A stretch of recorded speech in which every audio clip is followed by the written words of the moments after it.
Boa noite a todos. Que bom, está todo mundo bonito. Você sabe que nós somos bonitos aos olhos de Deus, né? Maravilhosos. É sempre uma alegria, é sempre uma satisfação, uma honra, na verdade, nós virmos nos encontrar aqui para falar de Jesus. Muito, muito gratificante para nós. Na continuação do livro O Evangelho segundo o Espiritismo, estamos vendo agora, como o Júnior disse, capítulo 17, Sede Perfeitos. Esse assunto está na Bíblia. Kardec não criou uma doutrina, uma moral nova, ele não criou. Simplesmente, ele explica a moral do Cristo. Está aqui, então, no Evangelho segundo o Espiritismo, capítulo 17, nós vamos ver esse item agora, ó. Parábola do semeador. Só para relembrar um slide apenas do que nós já falamos, Jesus utilizava 3 pronomes para se referir a Deus. Vosso Pai, nosso Pai, por isso a prece do Pai Nosso, e meu Pai. Qual a diferença? Grau de compreensão. Grau de compreensão. Vosso Pai é a compreensão que cada um de nós, encarnados e desencarnados, temos de Deus. Vosso Pai. Por isso, vosso Pai. Quando Jesus diz meu Pai, é o entendimento que ele tem de Deus, do Pai, que é muito maior do que o entendimento que nós temos de Deus. Jesus já está conectado, já está unificado com Deus. Tanto é que em alguns momentos ele disse, eu e o Pai somos um. Isso gerou uma certa confusão para algumas religiões que acham que Jesus é Deus, Jesus é Filho, Deus é Pai. Por isso ele disse assim, sede, pois, perfeitos, como o vosso Pai Celestial é perfeito. Ele disse isso. Então, não precisa preocupar que nós não vamos atingir a perfeição de uma vez, nem vamos atingir a perfeição absoluta. Jesus está nos mostrando um modelo e guia, uma sequência, uma meta, um objetivo, que é sede perfeitos como o Pai, como o vosso Pai, como o entendimento que cada um de nós temos do Pai. Não o entendimento que Jesus tem do Pai, senão ele teria dito, sede, pois, perfeito como meu Pai. Ele não disse isso. E à medida que nós vamos evoluindo, nosso entendimento, nossa compreensão de Deus melhora e aumenta. E nós podemos buscar ser perfeito nessa compreensão de Deus também. E nós nunca atingiremos Deus porque Ele é infinito. Perfeição absoluta, absoluta. Então a parábola do semeador, eu vou mostrar aqui alguns slides para nós vermos. Jesus estava na beira da praia e reuniu uma multidão próxima a ele. Parábola do semeador. Naquele dia, saindo Jesus de casa, assentou-se à borda do mar.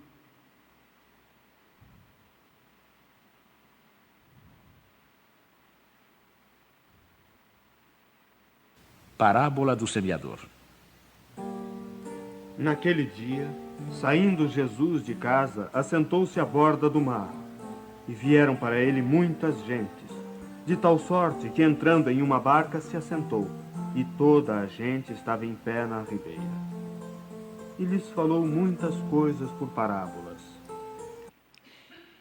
Jesus disse muitas coisas por parábolas, e uma parábola é um ensinamento que a gente utiliza algo conhecido para explicar algo desconhecido. A parábola ela é didática. Tem a parábola falada, tem a parábola de gestos, mímica, de parábola também, como é o caso da figueira seca. figueira que Jesus secou. É uma parábola mímica. E esta aqui é uma parábola falada. Aqui está uma imagem do semeador. Então, conforme está escrito no Evangelho, nesse mesmo dia, Jesus, ao sair de casa, sentou-se à beira do mar.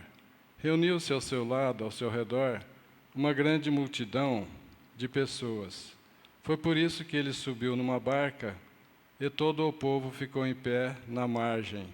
E então, ele lhes disse então muitas coisas por parábolas. Ele disse muitas coisas por parábolas. Aqui eu não vou mostrar, nós estamos simplificando. Ele disse várias parábolas. E um dos apóstolos perguntou: por que você fala para eles com parábolas? É porque a multidão não tinha compreensão, não tinha entendimento ainda. Então ele tinha que falar por parábolas por não trazer muita luz. Muita luz ofusca e atrapalha a visão. Muitos ensinamentos também nos atrapalham. Então é necessário dosar e caminhar devagar, né? A parábola do semeador, aqui, olha. Eis que o semeador saiu a semear. E quando semeava, uma parte da semente caiu ao pé do caminho, e vieram as aves e comeram-na. E outra parte caiu em pedregais, onde não havia terra bastante.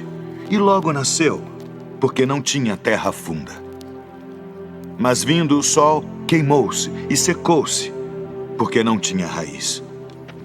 E outra caiu entre espinhos, e os espinhos cresceram e sufocaram-na. E outra caiu em boa terra, e deu fruto. Um grão produziu 100, outro 60, e outro 30. Quem tem ouvidos para ouvir, ouça.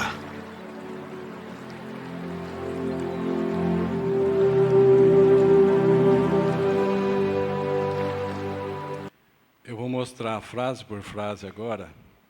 Saiu aquele que semeia a semear. Quem? O semeador. Saiu. Saiu, ele deixou a sua localidade, deixou a sua comodidade para semear. O semeador aqui é Jesus. Mas nós também podemos ser semeadores, como o Júnior acabou de ler. Embaixadores do Cristo. Sabe? E a semente são as palavras, os ensinamentos do Cristo, da lei de Deus. E, enquanto semeava, caiu ao longo do caminho um pouco de semente. E os pássaros do céu vieram e comeram-na. Então os pássaros vieram e comeram a semente que caiu na estrada, no caminho. Uma outra parte, uma outra quantidade de sementes caiu nas pedras, onde não havia muita terra, e logo germinou fácil, pois a terra onde estava não era muito profunda. Sobre a camada de pedra tinha um pouquinho de terra. Ela nasceu, germinou ali. Mas queimou-se com o sol, pois tinha acabado de nascer e, como não tinha raízes, secou. Preste atenção que depois nós vamos tirar conclusões dessas passagens. Outra quantidade, igualmente, caiu nos espinhos, e os espinhos cresceram e afogaram-na.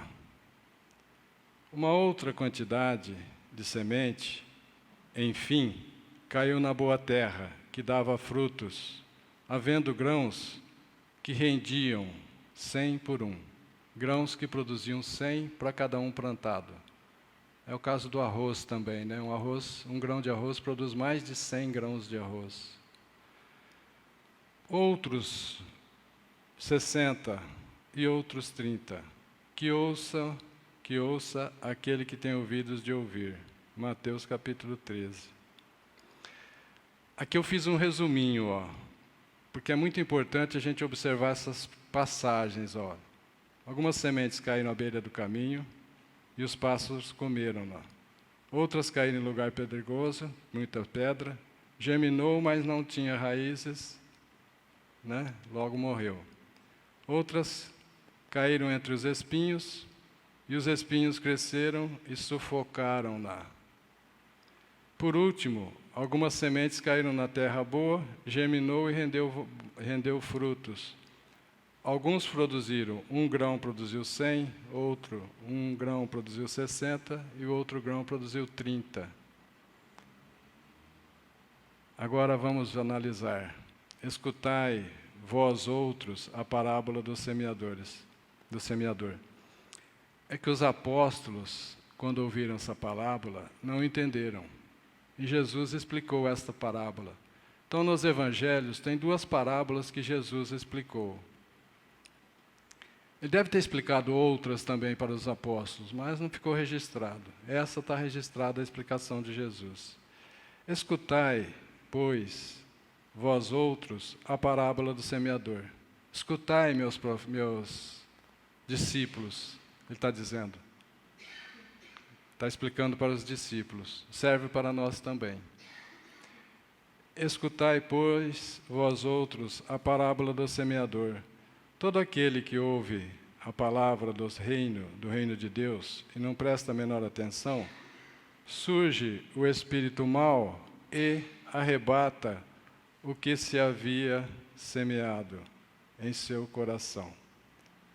Este é aquele que recebeu a semente ao longo da estrada.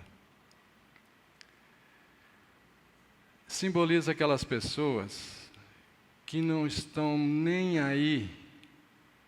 Muitos delas são ateus. Não acreditam que existe um Criador maravilhoso que é o nosso Pai. Muitos ouvem, entram no ouvido e saem no outro. Pessoas que não têm o mínimo de interesse das coisas espirituais. Está cheio disso.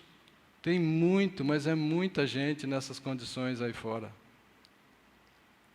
E ainda pior, eles fazem gozação com as verdades, com os ensinamentos do Cristo, fazem gozação com a lei de Deus. Essa é a semente, a palavra de Deus, o ensinamento de Deus, que caiu na pedra, que caiu no caminho e os pássaros comeram. Então as pessoas não aproveitaram nada, simplesmente não têm interesse. Simboliza essas pessoas. Veja como Jesus, numa parábola só, ele abrange todos os níveis evolutivos das pessoas da terra. Aquele que recebeu a semente junto às pedras, agora é das pedras, é o que ouve a palavra e que recebe na mesma hora com alegria. Tem muita gente que ouve a palavra do ensinamento de Deus e recebe com alegria. Mas a fé é pequena, a evolução do senso, da maturidade do senso moral é pequena. É aquele fogo de palha. Sabe o que é um fogo de palha? Queima muito rápido. Pessoas que não têm aquela continuidade, que iniciam um trabalho, que seja um trabalho de caridade, mas não continuam. Por exemplo, começam a fazer sopa, de repente, algum colega fala alguma coisa durante o preparo, ele fica melindrado e se afasta. Outra situação, alguém que está na casa de oração, fazendo algum trabalho, e, por necessidade, a diretoria o orienta, chama-lhe, mostrando a realidade de como deve ser, e ele fica melindrado e se afasta. O melindrado que se afasta da caridade nunca se aproximou dela por amor a Jesus. Nunca se aproximou à caridade por amor a Deus. Ainda não se aproximou da caridade por amor ao próximo, pela alegria de ser útil, pela oportunidade de ter um trabalho, sentir-se útil. Então, elas não têm raiz.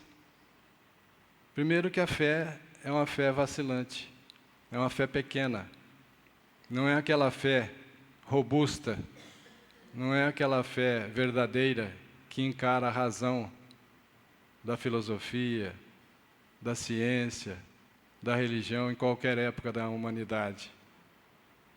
Não tem raiz e isso dura pouco tempo.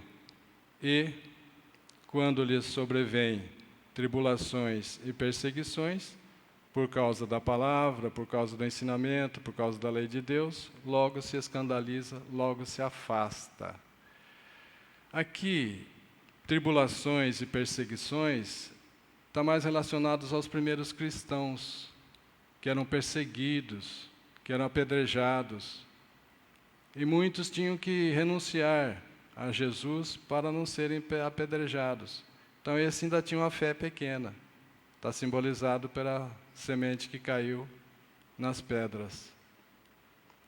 Então, as perseguições hoje já não existem tanto. Hoje nós temos mais preconceito. Se existe perseguição, hoje ela não é de morte. É uma perseguição disfarçada, junto ao preconceito, junto à isolação da gente, nos colocarmos de lado. Então, esse seria a semente que caiu nas pedras. E aquele que recebeu a semente entre os espinhos? Aquele que recebeu a semente entre os espinhos é o que ouve a palavra, mas, em seguida, as solicitudes deste século e a ilusão das riquezas sufocam nele esta palavra e tornam a palavra improdutiva. É aquele que sai de uma palestra do Divaldo, ou do Haroldo Dutra Dias, ou do Arthur Valadares, ou de algum desses grandes palestrantes, ele sai animado, ele sai carregado, a bateria dele está completa. Ele sai como que com fé, com esperança, com alegria. Mas ele encontra lá fora seus pares, que sejam familiares, colegas de trabalho, amigos, que são os espinhos, crescem mais do que a gente e sufoca a nossa fé, sufoca a nossa boa vontade, sufoca a nossa esperança. Isso existe. Vocês podem observar, lá fora mesmo hoje, se vocês falarem de onde vieram, muitos vão falar, nossa, mas a Bíblia está superada, está desatualizada. Nossa, você está perdendo seu tempo. Nossa, mas você está indo no Espiritismo. E por aí vai. Então, também são os espinheiros das ilusões da matéria, as ilusões que a riqueza material nos traz, a ilusão do poder econômico, a ilusão do poder político, a ilusão do poder social. Essas ilusões são os espinheiros que crescem e sufocam a semente, a palavra de Deus, o ensinamento de Deus para cada um de nós. Percebem? Mas aquele que recebeu a semente em uma boa terra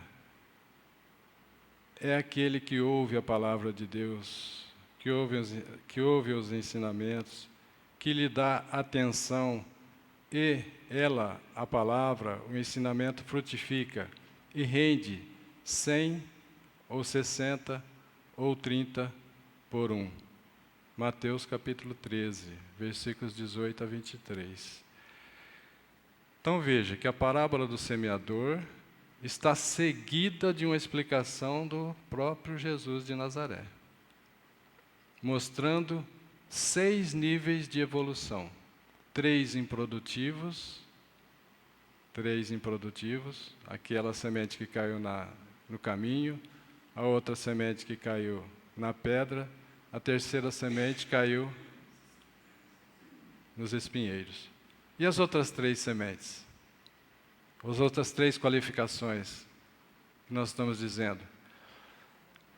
Não tem um que produz 100%, produz mais do que o outro que produz 60, o outro produz 30. Então tem mais 3 níveis evolutivos aí.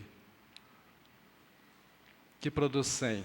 Um exemplo, Francisco de Assis, irmão Alegria, que ensinou os seus discípulos, seus seguidores, vá, preguem o Evangelho, vá, preguem o Evangelho, se precisar, usem palavras, ou seja, deem o exemplo, deem o exemplo, isso é mais difícil. A palavra às vezes convence, mas o exemplo arrasta. Então o resumo dessa palestra, vou colocar aqui para nós, estou indo bem devagar para a gente deixar bem claro esses níveis de evolução. Resumo da palestra: à beira do caminho, aquele que ouve a palavra e não presta a menor atenção. Parece estar repetindo, né? Se for uma repetição, é útil também. Surge o mau espírito, ou o espírito do mal, e arrebata o que foi semeado em seu coração. A semente que caiu no lugar pedregoso. Aquele que recebe com alegria, mas não tem raízes. Isso dura pouco, é fogo de palha. E quando vem tribulações, dificuldades, perseguições, logo se escandaliza, logo se afasta do bem, da caridade. E é interessante que fora da caridade não há evolução. Fora da caridade não há aprendizado no bem. Fora da caridade não há aprovados. Logo, fora da caridade não há escolhidos. Não há aptos. Por isso, todos somos chamados. Mas poucos estão aptos, poucos estão habilitados, poucos serão escolhidos. E nesse resumo, entre os espinhos, aquele que ouve a palavra, mas em seguida as solicitudes desse século e as ilusões da riqueza sufocam nele esta palavra. E por último, a terra boa, aquele que ouve a palavra lhe dá atenção e ela frutifica e rende 100, ou 60, ou 30 por 1. Está lá em Mateus capítulo 13, conforme já dissemos. Está ficando claro até aí? Ótimo. A explicação de Jesus que está no filme Jesus de Nazaré. Escutai vós, pois, a parábola do semeador. Ouvindo alguém a palavra do reino, e não a entendendo, vem o maligno e arrebata o que foi semeado no seu coração. Este é o que foi semeado ao pé do caminho. O que foi semeado em pedregais é o que ouve a palavra e logo a recebe com alegria. Mas como não tem raiz em si mesmo, antes é de pouca duração. E chegada a angústia e a perseguição por causa da palavra,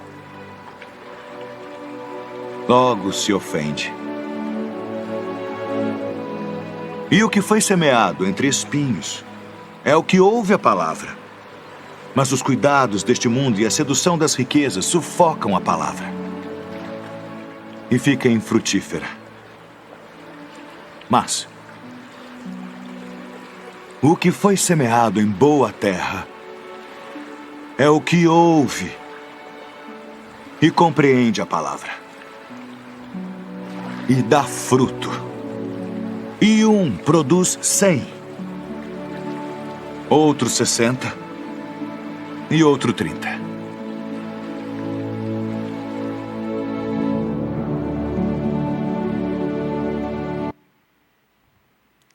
Agora, para nós espíritas, a aplicação da parábola do semeador às diferentes categorias de espíritas. Será que existe isso? Diferentes categorias de espíritas?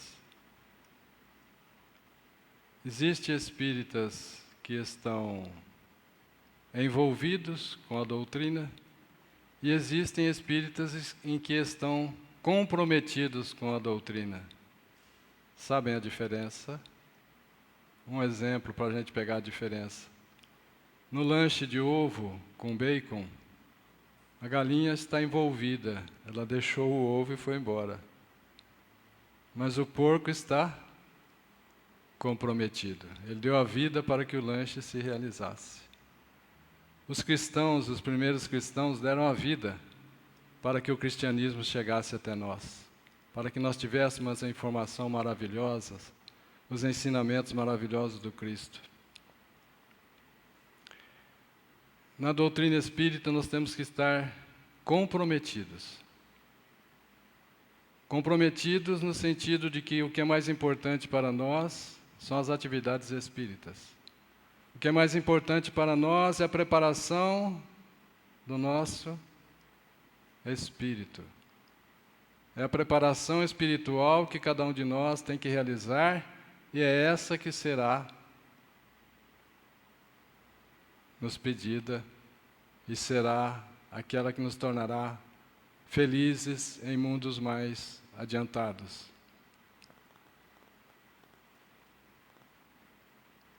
Se nós formos para um lugar frio, como no Polo Norte, a gente se preocupa em levar agasalhos. É muito frio lá. Bom, nós não estamos indo para o Polo Norte, nós estamos indo para o plano espiritual. Alguém tem dúvida disso? Eu estou com a lista aqui, ó, a sequência de desencarne de cada um de nós. Querem saber? Não, é melhor não, né? É melhor não. E para onde nós estamos caminhando? Para o desencarne, para o plano espiritual. É necessário que a gente leve o que precisa, o que é útil lá. Lá não é útil coisas materiais. Não. E no enterro, nunca vi caixão com gaveta. Nunca vi caixão ser acompanhado de uma carreta com os bens materiais. Essas são as ilusões que nos faz com que a palavra, os ensinamentos do Cristo fiquem improdutivos. Então, a aplicação da parábola do semeador às diferentes categorias de espíritas. À beira do caminho, aqueles que se apegam ou apegam-se aos fenômenos mediúnicos materiais. Tem? Tem. Tem gente que só vai em reunião mediúnica. Só acredita em trabalho mediúnico. Só procura trabalho mediúnico. Mas nenhuma consequência moral tiram desses fenômenos. Veja que as manifestações espíritas ocorreram, as mesas girantes, mas Kardec tirou consequências morais profundas. Uma doutrina maravilhosa que é a doutrina dos espíritos, que iniciou através de fenômenos espíritas para chamar a atenção da humanidade, de que existia algo mais além do corpo físico. Mas Kardec não ficou parado nisso, certo? Lugar pedregoso simboliza aqueles espíritas que preocupam-se com o brilho nas comunicações. Comunicações bonitas, maravilhosas, mesmo mensagens maravilhosas que são lidas ou que nós lemos. Mas, após ouvi-las ou lê-las, conservam-se frios e indiferentes. Não frutificam.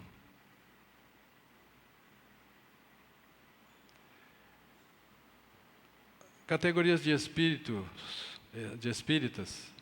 entre os espinheiros, reconhecem e admiram os bons conselhos. Eles reconhecem, são úteis, eles sabem que são úteis. Eles admiram os bons conselhos, mas apenas para serem aplicados aos outros e não em si mesmos. Muitas vezes eu já ouvi pessoas falarem assim: gostaria que minha sogra, ou meu sogro, ou meu amigo, ou fulano de tal, estivesse nessa palestra para ele ouvir isso. Mas a palestra é para nós, o ensinamento, o evangelho é para nós. Percebemos? Desculpe falar assim, mas é o evangelho, tá? Não sou eu. Vocês vão me desculpando aí. Terra boa, aqueles espíritas que praticam os ensinamentos do Evangelho. Essa é a semente que caiu em solo fértil, em terra boa. E depende de nós irrigarmos essa semente, tirarmos os espinhos, tirarmos as ervas daninhas, adubar, para que ela venha a florescer e frutificar. Frutificar não só em benefício ao próximo, mas frutificar em felicidade própria. Tudo isso é para sermos felizes. Mas nós seremos tanto felizes, mas tão felizes, nós vamos falar, nossa, mas o esforço que eu fiz foi tão pequeno para ser tão feliz. É isso mesmo, misericórdia divina, a multiplicação. Então, esses espíritas bons praticam os ensinamentos do Evangelho. São iguais às sementes que caíram em terra boa e dão muitos frutos. Frutos de humildade, frutos de benevolência, frutos de indulgência. Espíritas que não são exigentes com os defeitos dos outros. Espíritas que não são exigentes com os erros alheios. Espíritas que não são exigentes com os vícios dos outros, mas, sempre que têm oportunidade, ajudam. Nesse sentido, da esquerda para a direita, nós observamos a evolução dos sentimentos. Nós já falamos de sentimentos com vocês, na terça-feira anterior que eu vim aqui, do orgulho, a humildade, da falta de fé à caridade, da falta de fé à fé, do egoísmo à caridade, do ódio ao amor. É esses sentimentos que têm que evoluir. Então nós vamos observar que aqui é uma crescente melhoria, inclusive na terra boa, aqueles que produzem 30. O outro produz mais que ele, produz 60. O outro produz 100. Então, é a evolução dos sentimentos. É aquele que já tem o sentimento da alteridade, da capacidade de se colocar no lugar do outro, da empatia, sentir o outro. Isso é a evolução dos sentimentos. Esses são os frutos que os ensinamentos do Cristo, que é a lei de Deus, traz para nós, para sermos felizes. Também é sinônimo evolução moral. Também é sinônimo praticar o Evangelho, conscientizarmos-nos, conscientização de que somos espíritos. Somos espíritos. Eu vou pedir um exercício com vocês. Vamos repetir junto. Eu sou um espírito. Eu sou um espírito. Isso é o que importa. O resto é corpo, matéria. E o que espírito precisa? Se for para aumentar a sua fé, a oração, a leitura, a boa palestra, o bom filme, o bom livro, percebem? O exercício da caridade, isso alimenta a alma.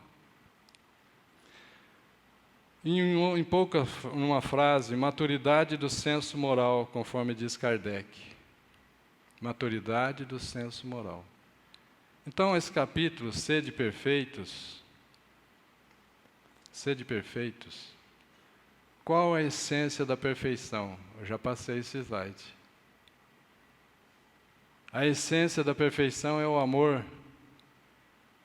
Deus criou o universo espiritual e depois o universo material com o seu amor, pelo seu amor, para o amor de todos.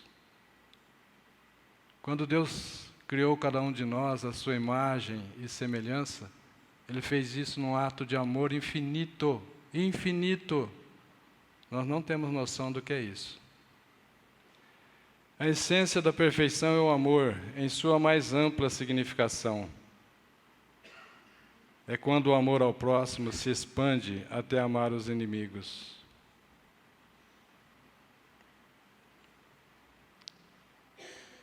Terminando, esse é o último slide. Pode sorrir, a palestra está terminando. Não é mesmo? Espíritas, sede perfeitos, façamos de templo, de casa de oração, o universo todo, todos os lugares. Deus está em todos os lugares. As comunicações com Deus são instantâneas. Instantâneas, e mais que isso, Ele está em todos os lugares. Está conosco agora. Façamos de altar aquele que é possível levar para todos os lugares, aquele altar portátil, a consciência. Façamos de imagem, modelo e guia, quem? Jesus. Jesus. Ninguém mais serve de modelo e guia para nós. São falhos. São falhos. Jesus expressou a verdade mesmo quando ele estava sendo caminhado a julgamento, a condenação injusta. Mesmo quando ele estava na cruz, ele não negou a verdade, os ensinamentos da lei de Deus, da lei de amor. Não, em momento algum. Então ele não falha. Bom, se ele é modelo, ele serve para nos modelar, não é isso? O modelo é para que a gente crie o molde. Ou seja, para moldar a cada um de nós. E o que o Cristo espera de cada um de nós? Que a gente copie Ele. Que a gente se molde a Ele. Que Ele é a nossa imagem. Façamos de lei, existem infinitas leis, mas vamos simplificar, façamos de lei o amor.